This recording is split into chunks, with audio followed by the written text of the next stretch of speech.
Praise the Lord.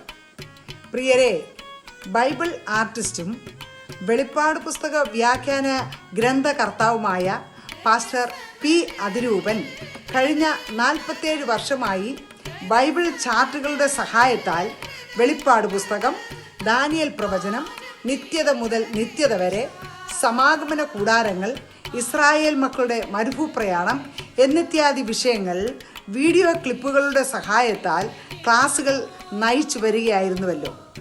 വെളിപ്പാട് പുസ്തക വ്യാഖ്യാനം പല വോളിയങ്ങളായി പുറത്തിറക്കുവാൻ ദൈവം കൃപ ചെയ്തു. സോഷ്യൽ മീഡിയകളുടെ വളർച്ചയിൽ യൂട്യൂബിലൂടെ ഹിന്ദി, ഇംഗ്ലീഷ്, മലയാളം എന്നീ ഭാഷകളിൽ ക്ലാസുകൾ നയിച്ചുകൊണ്ടിരിക്കുന്നു. ഇപ്പോൾ പലരുടെയും താല്പര്യപ്രകാരം വെളിപ്പാട് പുസ്തകത്തിന് ഒരു മലയാള പഠന സീരീസ് ആരംഭിക്കുകയാണ്. വിശ്വസ്ത സാക്ഷിയും മരിച്ചവരിൽ ആദിജാതനും ഭൂരാജാക്കന്മാർക്ക് അധിപതിയുമായ യേശു ക്രിസ്തുവിന്റെ നാമത്തിൽ ഏവർക്കും സ്നേഹവന്ദനം. ഇന്നു മുതൽ നമ്മൾ പഠിക്കുവാനായി ആരംഭിക്കുന്നത് വെളിപ്പാട് പുസ്തകത്തിൽ നിന്നാണ്. വെളിപ്പാട് പുസ്തകം 1-ാം അധ്യായം മുതൽ 22-ാം അധ്യായം വരെ, അഥവാ 404 വാക്യങ്ങളും തുടർമാനമായി പല എപ്പിസോഡുകളായി പഠിക്കുവാനായി താല്പര്യപ്പെടുന്നു. ഇതിൽ ശ്രദ്ധിക്കുന്ന ഏത് പ്രിയപ്പെട്ടവർക്കും അനുഗ്രഹമായി തീരട്ടെ എന്ന് പ്രാർത്ഥിച്ചുകൊണ്ട് വിഷയത്തിലേക്ക് കടക്കുകയാണ്. പ്രാരംഭമായി വെളിപ്പാട് പുസ്തകത്തിൽ നിന്നും ഒരു വാക്യം വായിക്കുന്നു. യേശു ക്രിസ്തുവിന്റെ വെളിപ്പാട് വേഗത്തിൽ സംഭവിക്കുവാനുള്ളത്. ഇത് 1-ാം അധ്യായത്തിലെ 1-ാം വാക്യമാണ്. എന്നാൽ അതിന്റെ title the revelation of John അഥവാ the revelation of Jesus Christ. ഈ 2 ടൈറ്റിലുകളുണ്ട്. അവയെക്കുറിച്ച് നമ്മൾ ചിന്തിക്കുന്നതിന് മുമ്പ് മുഖവരയായി അല്പകാര്യങ്ങൾ പറഞ്ഞുകൊള്ളട്ടെ.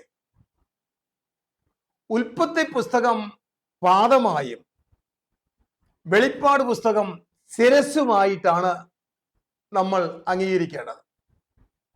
എന്ന് പറഞ്ഞാൽ വെളിപ്പാട് പുസ്തകം ഈ ബൈബിളിൽ ഇല്ലായിരുന്നുവെങ്കിൽ ശിരസറ്റ ജഡം പോലെ തോന്നിക്കുമായിരുന്നു. അത്രയും പ്രാധാന്യമാണ്. ഒന്നുകൂടെ എടുത്തു പറഞ്ഞാൽ വിശുദ്ധ ബൈബിൾ 66 പുസ്തകങ്ങളുടെ സമാഹാരമാണ്. അതിൽ പ്രവചന പുസ്തകങ്ങളുണ്ട്, ചരിത്ര പുസ്തകങ്ങളുണ്ട്, ഉപദേശപരമായിട്ടുള്ള പുസ്തകമുണ്ട്, മെയിനായിട്ട് പ്രവചന പുസ്തകങ്ങളുണ്ട്. ഇതൊക്കെയും ഉള്ളപ്പോൾ തന്നെ യെഹെസ്കേൽ പ്രവചനം ഏറ്റവും വലിയ പ്രവാചകനായും പ്രവചന പുസ്തകമായും പറയാറുണ്ട്. അതിനൊരു കാരണം, യെഹെസ്കേൽ പ്രവചനം 38, 39 അധ്യായങ്ങളാണ് ഏറ്റവും മഹൽ പ്രവചനമായി എടുത്തിട്ടുള്ളതായ ഭാഗങ്ങൾ. ഭാവിയിൽ ഈ ലോകത്തിൽ മിഡിൽ ഈസ്റ്റിനോടുള്ള ബന്ധത്തിൽ, ഭൂമധ്യ ഭാഗമായിരിക്കുന്ന ഇസ്രയേലിനോടുള്ള ബന്ധത്തിൽ നടക്കേണ്ട പല യുദ്ധങ്ങളുള്ള ബന്ധത്തിലെ കാര്യങ്ങളാണ്.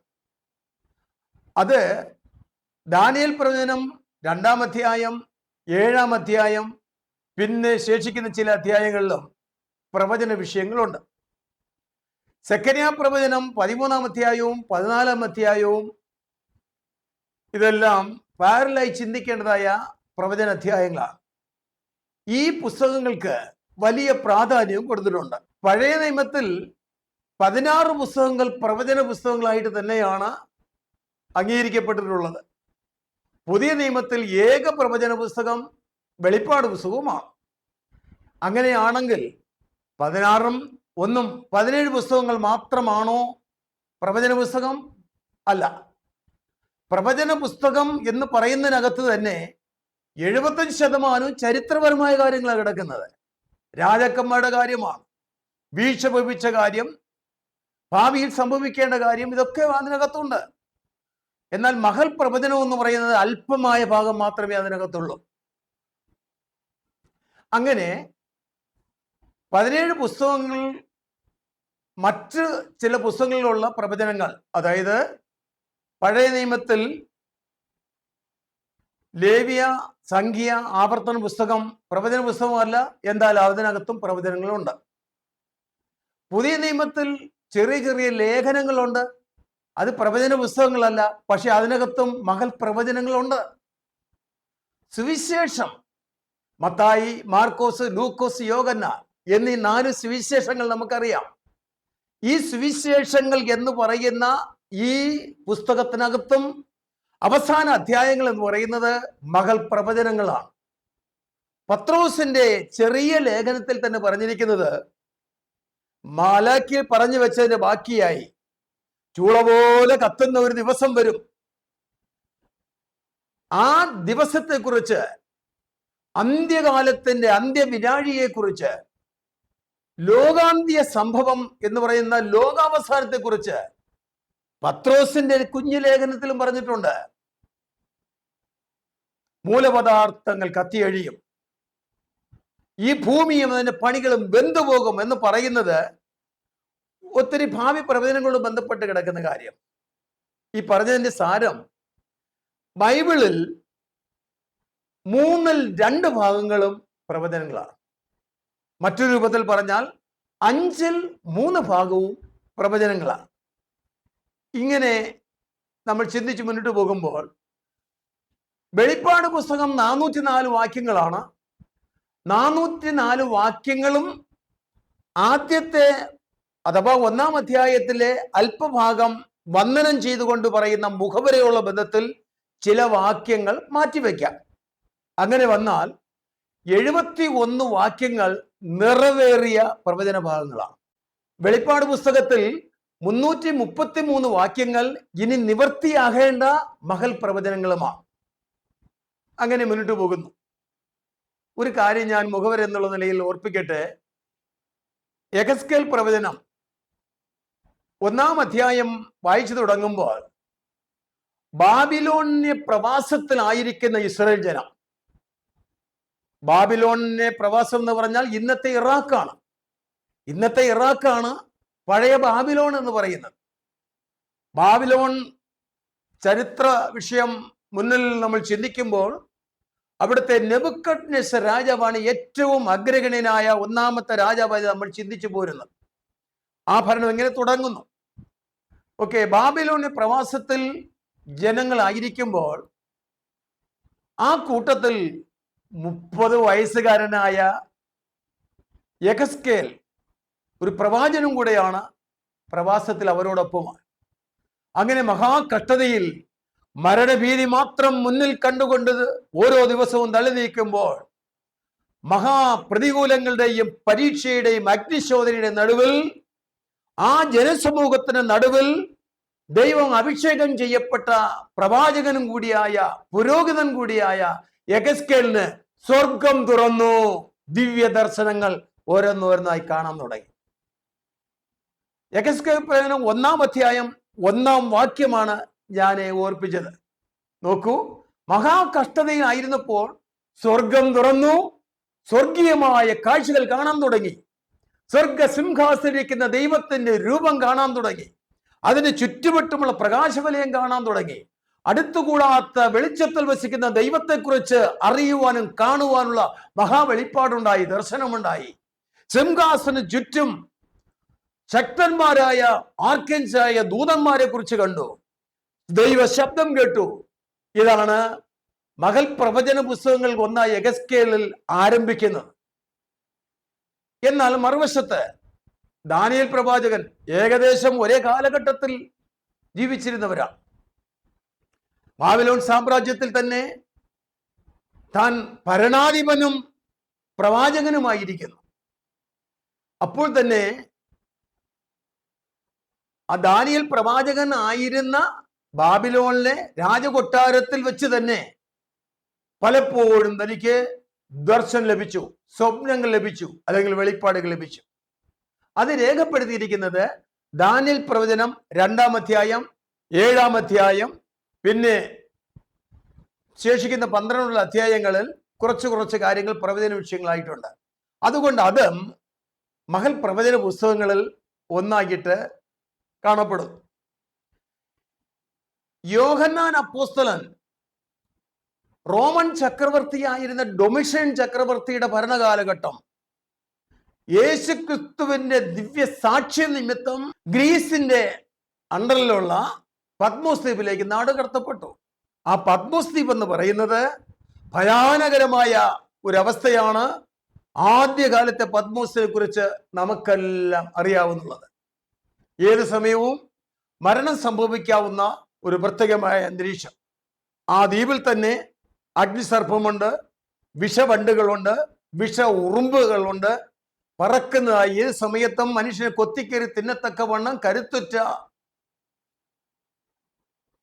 കഴുകന്മാർ നിറഞ്ഞുണ്ട്.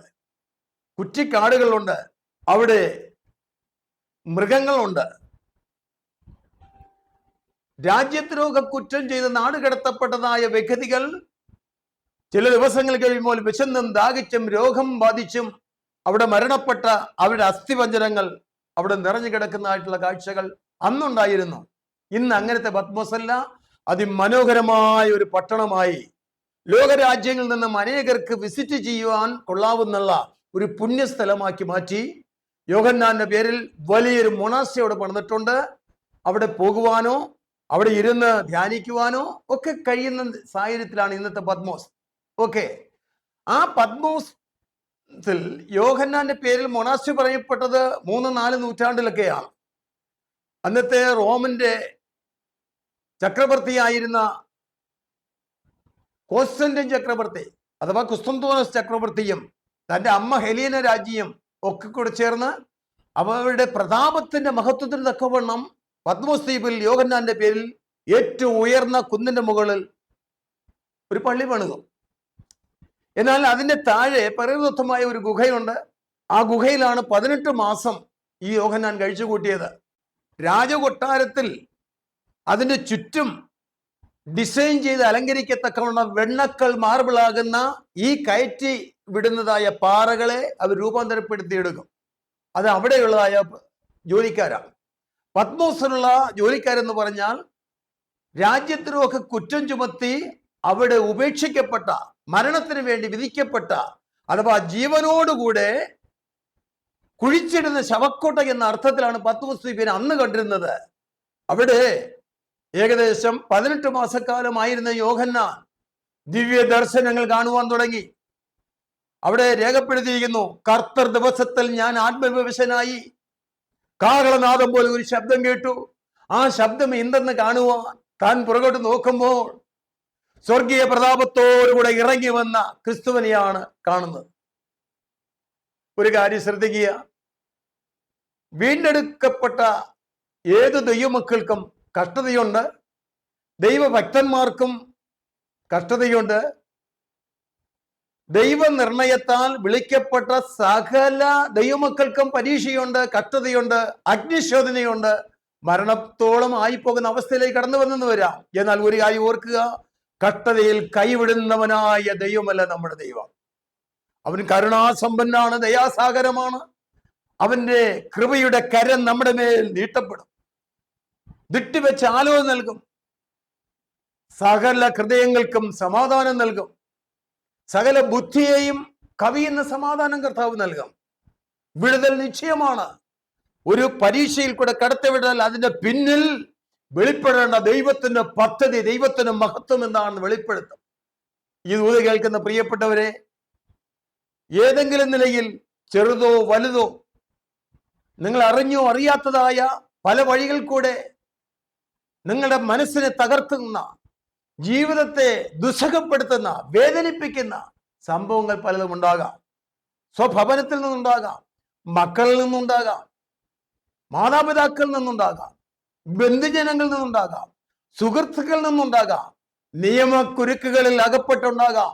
ഏത് നിലയിലുമാകട്ടെ, നേരോടെ നടക്കുന്ന ദൈവമക്കൾക്ക് വരുന്ന ഏത് പ്രതികൂല പരീക്ഷകളിലും കർത്താവ് തുണ നിൽക്കും, വിടുവിക്കും, നിശ്ചയം. അതിനൊരു മാറ്റവുമില്ല. ആ ഭക്തന്മാർ എന്ന മഹാകഷ്ടതയിൽ കൂടെ കടന്നുപോയത് കൊണ്ടാണ് സ്വർഗം തുറന്ന് ദിവ്യ ദർശനങ്ങളെ കണ്ടതും ഭാവികാല സംഭവങ്ങളെ കുറിച്ച് വ്യക്തമായ രൂപരേഖ തയ്യാറാക്കുവാനും അവർക്ക് കഴിഞ്ഞത്. അതൊരു വാസ്തവം. വെളിപ്പാട് പുസ്തകത്തിന്റെ 1-ാം എപ്പിസോഡിൽ മുഖവരയായും അതിൻ്റെ തുടക്കം എന്നുള്ള നിലയിൽ ചില കാര്യങ്ങൾ പറഞ്ഞു പോരുകയാണ്. ഈ ബൈബിളിന്റെ വെളിപ്പാട് പുസ്തകം എന്ന ഈ പ്രവചന ഗ്രന്ഥത്തിന്റെ അഥവാ വിശുദ്ധ ബൈബിളിന്റെ സമാപ്ത ഗ്രന്ഥമായിരിക്കുന്ന ഈ പുസ്തകം ഒരു പൊൻസിരസാണ്. എന്ന് പറഞ്ഞാൽ ഉൽപ്പത്തി പാദമായും വെളിപ്പാട് പുസ്തകം ശിരസ്സുമായും കണക്കാക്കിയാൽ ആ ശിരസിൽ ചൂടിയിരിക്കുന്ന ഒരു പൊൻകിരീടം പോലെയാണ് ഈ ബൈബിളിൽ വെളിപ്പാട് പുസ്തകം. അത് വായിക്കുന്നവനും വായിച്ച് കേൾക്കുന്നവർ ഒക്കെ അനുഗ്രഹിക്കപ്പെടുമെന്നുള്ളതാണ്. അത് നമുക്ക് പിന്നാലെ ചിന്തിക്കാം. ദ റെവലേഷൻ ഓഫ് ജോൺ എന്ന് മലയാളത്തിൽ, എന്നാൽ ഇംഗ്ലീഷ് ബൈബിളിലെല്ലാം ചിലതിൽ റെവലേഷൻ എന്ന് മാത്രം, ചിലതിൽ ദ റെവലേഷൻ എന്നാണ്. ചില Bible the revelation of Jesus Christ എന്ന് തന്നെയാണ് കാണുന്നത്. ഇംഗ്ലീഷ് വേർഷൻ ബൈബിളുകൾ എന്ന് പറയുന്നത് അനവധിയാണ്. മിക്കവാറും എല്ലാ ബൈബിളുകളുടെയും main title the revelation of Jesus Christ എന്ന് പറഞ്ഞാൽ യേശു ക്രിസ്തുവിന്റെ വെളിപ്പാട്. അതേ പ്രിയമുള്ളവരെ, കറക്റ്റായിട്ടുള്ള ഒരു തലക്കെട്ട് എന്ന് പറയുന്നത് ഇത് തന്നെയാണ്. 1-ാം അധ്യായത്തിന്റെ 1-ാം വാക്യത്തിൽ അത് നമ്മൾ ആദ്യം വായിച്ചു, യേശു ക്രിസ്തുവിന്റെ വെളിപ്പാട്. ഓക്കെ, മലയാളത്തിൽ യോഹന്നാൻ ഉണ്ടായ വെളിപ്പാട് എന്ന് നമ്മൾ കാണുന്നുണ്ട്. യോഹന്നാൻ ഉണ്ടായ വെളിപ്പാട് അസൽ ടൈറ്റിൽ യേശു ക്രിസ്തുവിന്റെ വെളിപ്പാട് എന്ന് തന്നെയാണ് ബൈബിളിന്റെ തുടക്കവാചകം. പത്മോസ് ദ്വീപിന്റെ ഏകാന്തതയിൽ 18 മാസക്കാലമായിരുന്നപ്പോൾ യോഹന്നാന് ഒരു ദിവസം കൊണ്ടോ ഒരു നിമിഷം കൊണ്ടോ ലഭിച്ചതായ വെളിപ്പാടല്ല, ലോകരാജ്യങ്ങളെക്കുറിച്ചും കാലഗതികളെക്കുറിച്ചും ദൈവത്തിന്റെ നിർണയങ്ങളെക്കുറിച്ചും ഭാവികാല സംഭവങ്ങളെക്കുറിച്ചും അന്ത്യകാല സംഭവങ്ങളെക്കുറിച്ചും ലോകത്തിന്റെ അന്ത്യം അഗ്നികുളമായി തീരുന്നതിനെ കുറിച്ചും പുതുവാനഭൂമി വെളിപ്പെടുന്നതിനെ കുറിച്ച്, പുതിയ ആകാശവും ഭൂമിയും വെളിപ്പെടുമ്പോൾ അവിടെ സ്ഥാപിക്കപ്പെടുന്ന ദൈവഭവനമാകുന്ന പുതിയ യെരുശലേം എന്നതിനെ കുറിച്ചും ഭാവി നിത്യത എന്ന് പറഞ്ഞാൽ എന്താണ് എന്നതിനെ കുറിച്ചും തുടർമാനമായി യോഹന്നാൻ അത് വെളിപ്പെടുത്തി. യോഹന്നാൻ കർത്താവിന്റെ നാമം പറഞ്ഞ് അത് മുഴുവനും രേഖപ്പെടുത്തി. ആ രേഖപ്പെടുത്തിയ പശ്ചാത്തലം കാര്യങ്ങൾ വേറെ ഒരു എപ്പിസോഡിൽ മാത്രമേ പറയാൻ കഴിയുകയുള്ളൂ. അങ്ങനെ വെളിപ്പാട് 22 അധ്യായങ്ങളിൽ കൂടെ 404 വാക്യങ്ങളാണ് രേഖപ്പെടുത്തിയിരിക്കുന്നത്. AD 95-96 ഈ കാലഘട്ടത്തിലാണ് വെളിപ്പാട് പുസ്തകം എഴുതിയത്. വെളിപ്പാട് പുസ്തകം എവിടെ വെച്ച് എഴുതി എന്നത് ഒരു ചോദ്യം കൂടെയാണ്. വെളിപ്പാട് പുസ്തകം പത്മോസ്തുവിൽ വെച്ച് എഴുതി എന്നാണ് ബഹുഭൂരിപക്ഷം ആളുകളും പഠിപ്പിക്കുകയും പ്രസംഗിക്കുകയും ചെയ്യുന്നത്. അത് കേട്ട് പരിചയപ്പെട്ടവരാണ് നമ്മളെല്ലാം. അപ്പോൾ പഠിപ്പിക്കുന്നതിൽ വിമർശനമില്ലാതെ സത്യം ഏതാണ്, നീതി ഏതാണ് എന്നത് വേർതിരിച്ച് പഠിക്കുവാനും അംഗീകരിക്കുവാൻ കഴിഞ്ഞാൽ അത് വലിയൊരു ഭാഗ്യവും അനുഗ്രഹവും തന്നെയാണ്. ഓക്കെ, ഞാനിത് പറയട്ടെ. AD 95 വരെയുള്ള 18 മാസക്കാലം അതോ 1.5 വർഷക്കാലം പത്മോസിലായിരുന്ന യോഹന്നാന് വെളിപ്പാടുകളെയും ദർശനങ്ങളെയും എഴുതി രേഖപ്പെടുത്തുവാൻ അന്നത്തെ പേപ്പർ പോലെയുള്ള എഴുതുന്ന ഒന്നാണ് പേപ്പറസ്. അതാണ്ട് ഈ കാണുന്ന ചിത്രം നിങ്ങൾ ഈ കാണുന്നല്ലോ, പേപ്പറസ്. ഈ പേപ്പറസ് വളരെ വില കൂടിയതായ ഒരു പ്രത്യേകമായ ചുരുളാണ്. അന്ന് ഇതിൽ എണ്ണച്ചായ ചിത്രങ്ങൾ കൊണ്ട് വരയ്ക്കുവാനും എഴുതുവാനൊക്കെ ഇത് ഉപയോഗിച്ചിരുന്നു. ആദ്യകാലത്ത് ബൈബിൾ പ്രിന്റ് ചെയ്യുവാൻ ഉപയോഗിച്ചിരുന്നത് ഈ പേപ്പർസ് ആണ്. പേപ്പർസിലാണ് ഇത് എഴുതി രേഖപ്പെടുത്തിയിരുന്നത്. അതിൽ അങ്ങനെയുള്ള സംവിധാനങ്ങളൊന്നും യോഹന്നാന് മരണത്തിന് വേണ്ടി നാട് കടത്തപ്പെട്ടവന് എഴുതാനൊന്നും കൊടുത്തിട്ടില്ല. പക്ഷേ തന്റെ ഓർമ്മയുടെ ഫയലുകൾ സൂക്ഷിച്ചു. ഹൃദയത്തിന്റെ മാംസപ്പലകയിൽ ആ കണ്ട കാഴ്ചയും കേട്ട ശബ്ദത്തെയും കുറിച്ച് രേഖപ്പെടുത്തി. പത്മോസിൽ നിന്നും എഫെസോസിലേക്ക് താൻ തിരികെ വരുമ്പോൾ അവിടെ വെച്ച് സ്വതന്ത്രനായി വെളിപ്പാട് പുസ്തകം എഴുതി. പത്മോസ് ദ്വീപ് ആദ്യ കാലഘട്ടത്തിൽ റോമൻ അണ്ടറിലായിരുന്നു. ഇപ്പോൾ അത് ഗ്രീസിന്റെ ഒരു ഭാഗമാണ്. ഡൊമിഷ്യൻ ചക്രവർത്തി പത്മോസ് ദ്വീപിലേക്ക് നാടുകടത്തപ്പെട്ട ആ തടവുകാരുടെ ആ കാലഘട്ടത്തിൽ AD 95 ഡൊമിഷ്യൻ ചക്രവർത്തി മരിച്ചു. രാജാക്കന്മാരുടെയോ രാജ്ഞിയുടെയോ മരണസമയം പല നല്ല കാര്യങ്ങൾ പൊതുവിൽ രാജാക്കന്മാരുടെ ഭരണകാലഘട്ടത്തിൽ എല്ലാ രാജ്യങ്ങളിലും ഉണ്ടാകുന്ന ഒരു വിഷയമുണ്ട്. ഇവിടെ സംഭവിച്ചത് പത്മോസ് ദ്വീപിൽ തടവുകാരായി നാടുകടത്തപ്പെട്ട എല്ലാവരെയും ഡൊമിഷ്യൻ ചക്രവർത്തിയുടെ മരണത്തിന്റെ ഓർമ്മയ്ക്കായി അവിടുന്ന് റിലീസ് ചെയ്തു. അവരവരുടെ വാസസ്ഥലങ്ങളിൽ രാജ്യങ്ങളിൽ പോകുവാനുള്ള സ്വാതന്ത്ര്യം കൊടുത്തു.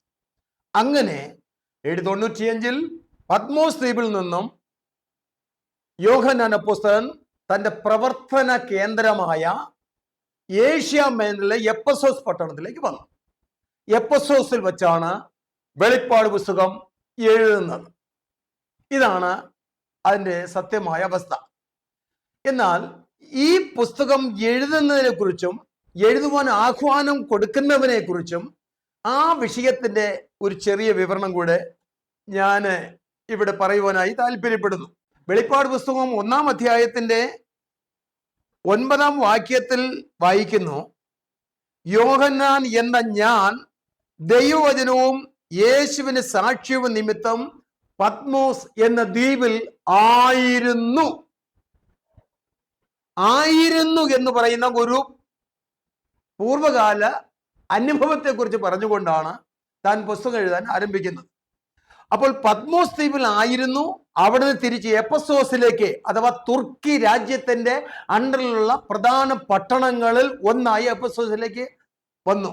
അവിടെയാണ് യോഹന്നാൻ താമസിച്ചത്. യോഹന്നാന്റെ സ്വന്തം ഭവനം, യോഹന്നാന്റെ ചർച്ച്, യേശുവിന്റെ അമ്മയായ മറിയ അഥവാ യോഹന്നാന്റെ അമ്മയുടെ ജ്യേഷ്ഠത്തി എന്ന് പറയാം. അമ്മ ശലോമയാണ്, ശലോമയുടെ ജ്യേഷ്ഠത്തെയാണ് മറിയ. അവർ രക്തബന്ധത്തിൽ ഒരു കുടുംബമാണ്. ആ മറിയ യോഹന്നാനോടുകൂടെ പാർത്തു. അവർ രണ്ടുപേരും വ്യത്യസ്ത സമയങ്ങളിൽ പൂർണ്ണ വാർദ്ധക്യത്തിൽ അവിടെ തന്നെ മരിച്ചു എന്നുള്ളതാണ് ശരിക്കുമുള്ളതായ സത്യാവസ്ഥ. 9-ാം വാക്യത്തിൽ നമ്മളിവിടെ വായിച്ചു, പത്മോസ് എന്ന ദ്വീപിലായിരുന്നു. കർത്തൃ ദിവസത്തിൽ ഞാൻ ആത്മവിവശനായി. കർത്തൃ ദിവസവും ആത്മവിവശത എന്ന് പറയുന്നത് മറ്റു രണ്ട് വിഷയമാണ്. അത് പിന്നാലെ നമുക്ക് ചിന്തിക്കാം. ഇവിടെ ആത്മവിവശതയിൽ കാഹളനാദം പോലെ ശബ്ദം കേട്ടുകൊണ്ട് തനിക്ക് വെളിപ്പെട്ട ക്രിസ്തു ആരാണെന്ന് ഇവിടെ 7-ഉം 8-ഉം വാക്യത്തിൽ പ്രത്യേകിച്ച് പറഞ്ഞിട്ടുണ്ട്. പ്രത്യേകിച്ച് 8-ാം വാക്യം, ഞാൻ അൽഫയും ഒമേഗയും ആകുന്നു എന്ന് ഇരിക്കുന്നവനും ഇരുന്നവനും വരുന്നവനുമായി സർവശക്തിയുള്ള ദൈവമായ കർത്താവ് അരുളി ചെയ്യുന്നു. യോഹന്നാന് ഈ ദർശനം വെളിപ്പെടുത്തി കൊടുത്ത അതിൻ്റെ ഉടയവനായ യേശു തന്നെ പറയുന്നു, ഞാൻ അൽഫയും ഒമേഗയും ആകുന്നു. അത് കഴിഞ്ഞാൽ വെളിപ്പാട് പുസ്തകം 21-ാം അധ്യായത്തിന്റെ 6-ാം വാക്യത്തിൽ ഇത് തന്നെ ആവർത്തിക്കുന്നു, ഞാൻ ആൽഫയും ഒമേഗയും ആദ്യനും അന്ത്യനും ഒന്നാമനും ഒടുക്കത്തവനും ആകുന്നു എന്നൊക്കെ അവിടെ പറഞ്ഞിട്ടുണ്ട്. അത് തന്നെ 22-ാം അധ്യായത്തിന്റെ 13-ാം വാക്യത്തിലും ആവർത്തിക്കപ്പെടുന്നു. ഇത് പ്രസ്താവിക്കുന്ന ഞാൻ ആൽഫയും ഒമേഗയും ആകുന്നു. ഈ പുസ്തകത്തിന്റെ ഉടമസ്ഥാവകാശം എന്ന് പറയുന്ന ആൽഫയും ഒമേഗയുമായവനാണ്. ആരാണ് ആൽഫയും ഒമേഗയുമായവൻ? ഗ്രീക്ക് സംസ്കൃതി, ഗ്രീക്ക് ഭാഷ നിലനിന്ന ആ കാലഘട്ടത്തിൽ റോമൻ ഭരണത്തിന്റെ അടിമത്തത്തിൽ ആയിരുന്ന ഇസ്രായേലിയർക്കും ഗ്രീക്ക് ഭാഷ നിർബന്ധമായി സംസാരിക്കേണ്ട ഒരു ഭാഷയായിരുന്നു. എന്നാൽ ഇസ്രായേലിയരുടെ അഥവാ യഹൂദന്മാരുടെ, ഒന്നുകൂടെ പറഞ്ഞാൽ എബ്രായരുടെ, ദൈവത്തിന്റെ സ്വന്തം ജനം എന്ന് അവകാശപ്പെടുന്ന അവരുടെ അസൽ ഭാഷ എബ്രായ ഭാഷയാണ്. അത് അവരുടെ മതഭാഷയായി ചുരുങ്ങി. അവിടെ യെരുശലേം ദേവാലയത്തിൽ ശുശ്രൂഷയ്ക്കൊക്കെ എബ്രായ ഭാഷ ഉപയോഗിക്കും. പബ്ലിക്കിൽ ഇറങ്ങിയാൽ, കവലയിൽ ഇറങ്ങിയാൽ വ്യക്തികളുമായിട്ടുള്ള കമ്മ്യൂണിക്കേഷൻ ഉപയോഗിച്ചിരുന്ന ഭാഷ അരാമിക് ഭാഷയായിരുന്നു. യേശുവും തന്റെ ഐഹിക ജീവിത കാലഘട്ടത്തിൽ അരാമിക് ഭാഷയാണ് ഉപയോഗിച്ചിരുന്നത്. അതുകൊണ്ട് അപ്പോൾ വെളിപ്പെട്ട് കിട്ടിയ വിഷയങ്ങളെ യോഹന്നാൻ ഗ്രീക്ക് ഭാഷയിലാണ് എഴുതിയത്. പുതിയ നിയമം ഗ്രീക്ക് ഭാഷയിലാണ് നമുക്ക് ലഭിച്ചത്. ചില ഗ്രന്ഥങ്ങളിൽ ഒരു സൂചനയുണ്ട്, ലാറ്റിനും അറബിക് ഭാഷയും ഒക്കെ മിക്സ് ചെയ്ത് ഗ്രീക്ക് ഭാഷയിൽ പുതിയ നിയമം പ്രത്യേകിച്ച് വെളിപ്പാട് പുസ്തകം എഴുതിയിട്ടുണ്ടെന്ന്. ഒരു പക്ഷേ ശരിയായിരിക്കാം. അത് പിന്നെ വിവർത്തനം ചെയ്ത് അവരവരുടെ ഭാഷയിൽ കിട്ടിയപ്പോൾ അത് അവരവരുടെ രാജ്യത്തിൽ അവരവരുടെ ഭാഷയിലേക്ക് അത് സ്വന്തമായി തീർന്നു.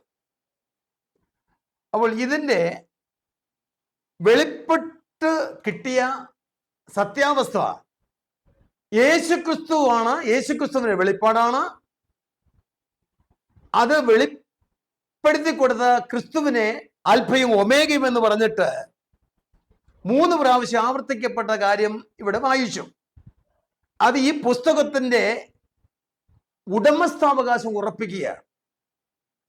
പ്രായമുള്ള പിതാവ് കൊച്ചുമക്കളിൽ ആരോടെങ്കിലും എൻ്റെ ഇന്നാൾക്ക് വേണ്ടി ഒരു കത്തെഴുതുക മകനെ എന്ന് പറഞ്ഞ വിഷയം പറഞ്ഞു കൊടുക്കുന്നു, അത് രേഖപ്പെടുത്തുന്നു. അവസാനം വിറയ്ക്കുന്ന കൈകൊണ്ട് തന്നെ ഈ അപ്പച്ചന്റെ സിഗ്നേച്ചറോ അല്ലെങ്കിൽ മഷി പുരട്ടിയ കൈവിരലിലെ ആ തമ്പ് ഇംപ്രഷനും കൊണ്ട് സിഗ്നേച്ചർ ചെയ്യും. അതുപോലെ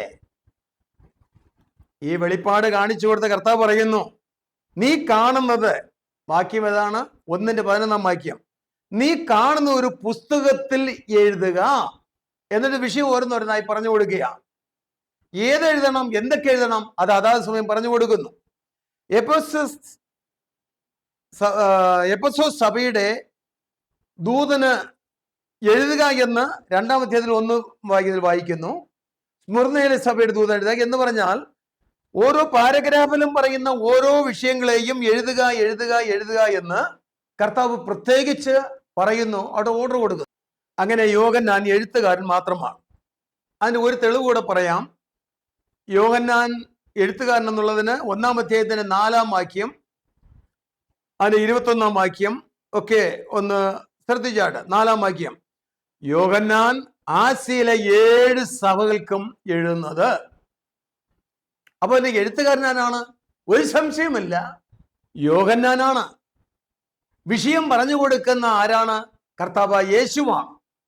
ഉടമസ്ഥാവകാശം അതിന്റെ ഓദർ യേശുവും എഴുത്തുകാരൻ യോഹന്നാനുമാണ്.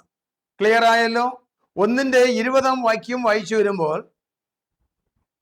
എന്റെ വലങ്കയിൽ കണ്ട 7 നക്ഷത്രത്തിന്റെ മർമ്മവും 7 പൊന്നില വിളക്കിന്റെ വിവരവും എഴുതുക.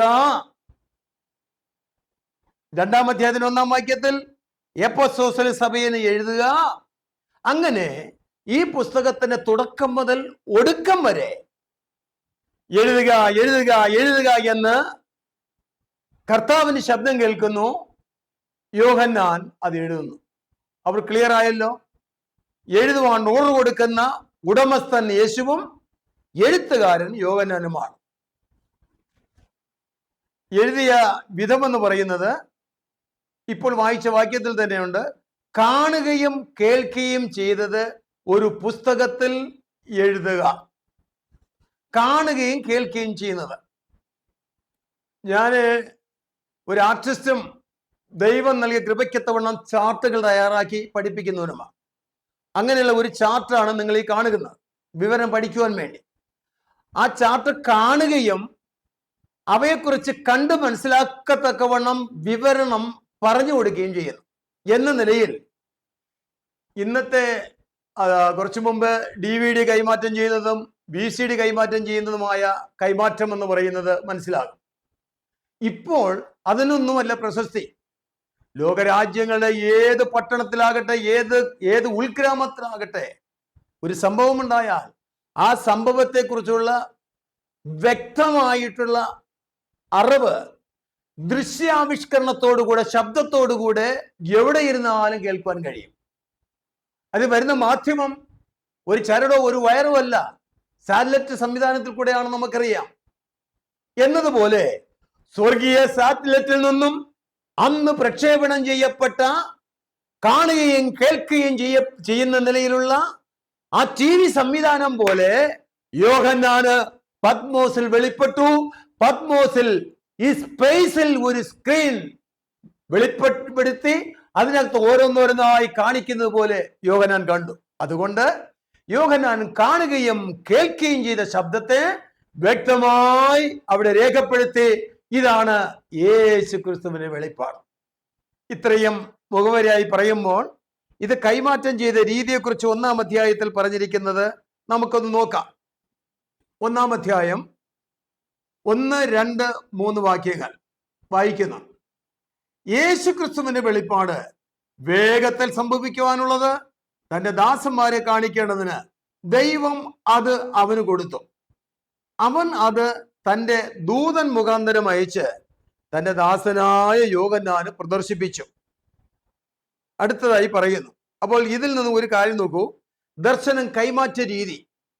പ്രപഞ്ച സൃഷ്ടികർത്താവായ ഏകസത്യ ദൈവം സ്വർഗത്തിൽ ഇരുന്ന് ഈ സംഭവ പരമ്പരയുടെ അഥവാ പ്രവചന ചുരുൾ മുഴുവനും ദൈവം പുത്രനായ ക്രിസ്തുവിന് കൊടുക്കുന്നു. ക്രിസ്തു പ്രധാന ദൂതന്മാരിൽ ഒരുവനായ ഗബ്രിയേലിനെ ഏൽപ്പിച്ചതായിരിക്കാം. ദൂതന് കൊടുത്തു. ദൂതൻ പത്മോസ് ദ്വീപിലായിരുന്ന യോഹന്നാന് കൊടുത്തു. യോഹന്നാൻ ആസിയയിലെ 7 സഭകൾക്കും കൊടുത്തു. സഭ എന്ന് പറയുന്നത് എക്ലീഷ്യാണ്. എക്ലീഷ്യ എന്ന് പറയുന്നത് ദൈവ മക്കളുടെ കൂട്ടമാണ്. അപ്പോൾ ദൈവമക്കളുടെ കൂട്ടത്തിന് കൊടുത്തു എന്ന് പറഞ്ഞാൽ ഒറ്റ വിശ്വാസികളായ നമുക്കൊക്കെയും ആ ദർശനം കൈമാറി. പിതാവിൽ നിന്നും തന്നിൽ വിശ്വസിച്ച ഓരോ ദൈവമക്കൾക്കും കൈമാറ്റം ചെയ്യപ്പെട്ട വെളിപ്പാടാണ് വെളിപ്പാട് പുസ്തകത്തിൽ പറഞ്ഞിരിക്കുന്നത്. ഒരു കാര്യം കൂടെ ഓർപ്പിക്കട്ടെ. ഈ ലോക രാജ്യങ്ങളുടെ ഭരണഘടനയും അങ്ങനെയാണ്. രാജാവിൽ നിന്ന് തുടങ്ങി മന്ത്രിയിൽ തുടങ്ങി സംസ്ഥാനങ്ങളിലും അവിടുത്തെ അധികാരികളിലും കൊച്ചു കൊച്ചു പട്ടണങ്ങളായാലും പഞ്ചായത്തായാലും മുനിസിപ്പാലിറ്റി ആയാലും അവിടെയുള്ള ചെറിയ ഭരണാധിപന്മാരിൽ തുടങ്ങി ഒറ്റ ആളുകൾക്ക് ആ നിയമം കൈമാറ്റം ചെയ്യുന്നത് പോലെ ഈ ദർശനം കൈമാറ്റം ചെയ്യപ്പെടുന്നു. ഓക്കെ, അപ്പോൾ ദൈവത്തിൽ നിന്നും ആരംഭിക്കുന്നു. ഒറ്റ വിശ്വാസിയുടെ കയ്യിൽ ഈ വെളിപ്പാട് പുസ്തകത്തിന്റെ പ്രമാണം എത്തുന്നു. 3-ാം വാക്യത്തിൽ വായിക്കുന്നു, ഈ പ്രവചനത്തിന്റെ വാക്കുകളെ വായിച്ച് കേൾപ്പിക്കുന്നവനും കേൾക്കുന്നവരും അതിൽ എഴുതിയിരിക്കുന്ന പ്രമാണിക്കുന്നവരും ഭാഗ്യവാന്മാർ, സമയം അടുത്തിരിക്കുന്നു. വെളിപ്പാട് പുസ്തകം വായിച്ചാൽ മനസ്സിലാകില്ല എന്നും വായിച്ചാൽ പോരാട്ടമുണ്ട്, പ്രശ്നമുണ്ട്, പരീക്ഷകളുണ്ട് എന്ന് പറഞ്ഞ് പേടിപ്പിക്കുന്ന രീതിയല്ല. വായിക്കാൻ അറിയാത്തവന് കേട്ട് ഗ്രഹിക്കുവാൻ തക്കവണ്ണമുള്ള ലളിത ഭാഷാശൈലിയിൽ വെളിപ്പെട്ടിരിക്കുന്ന ദൈവത്തിന്റെ മർമ്മമാണ് വെളിപ്പാട് പുസ്തകത്തിൽ പറഞ്ഞിരിക്കുന്നത്. അതുകൊണ്ട് തുടക്കത്തിൽ തന്നെ പറഞ്ഞിരിക്കുന്നു, ഇത് വായിക്കുന്നവൻ ഭാഗ്യവാൻ, അത് കേൾക്കുന്നവർ ഭാഗ്യവാന്മാർ, അനുസരിക്കുന്നവർ ഭാഗ്യവാന്മാർ. അതേ പ്രിയമുള്ളവരെ, ഈ വെളിപ്പാട് പുസ്തകത്തിന്റെ 1-ാം അധ്യായത്തിന്റെ 1-ാം വാക്യം മുതൽ 22-ാം അധ്യായത്തിന്റെ അവസാനത്തെ വാക്യം വരെയും ഒരു ആശീർവാദം പറഞ്ഞ് അവസാനിക്കുന്നവരെയും നമുക്ക് പഠനത്തിൽ മുന്നേറാം. സ്വർഗത്തിലെ ദൈവം നമ്മെ ഏവരെയും അനുഗ്രഹിക്കുമാറാകട്ടെ. ഏവർക്കും ഇത് അനുഗ്രഹമായി തീരട്ടെ. മറക്കാതെ നിങ്ങൾ തുടർമാനമായി ഇത് കാണുകയും കേൾക്കുകയും ചെയ്യുക. മറ്റൊരു കാര്യം, വ്യത്യസ്തമായ അഭിപ്രായങ്ങളോ ചോദ്യങ്ങളോ ചിന്തകളോ നിങ്ങൾക്കുണ്ടാകാം. അത് കമന്റ് ബോക്സിൽ മറക്കാതെ രേഖപ്പെടുത്തുക. ദൈവം ഏവരെയും അനുഗ്രഹിക്കുമാറാകട്ടെ. ആമേൻ.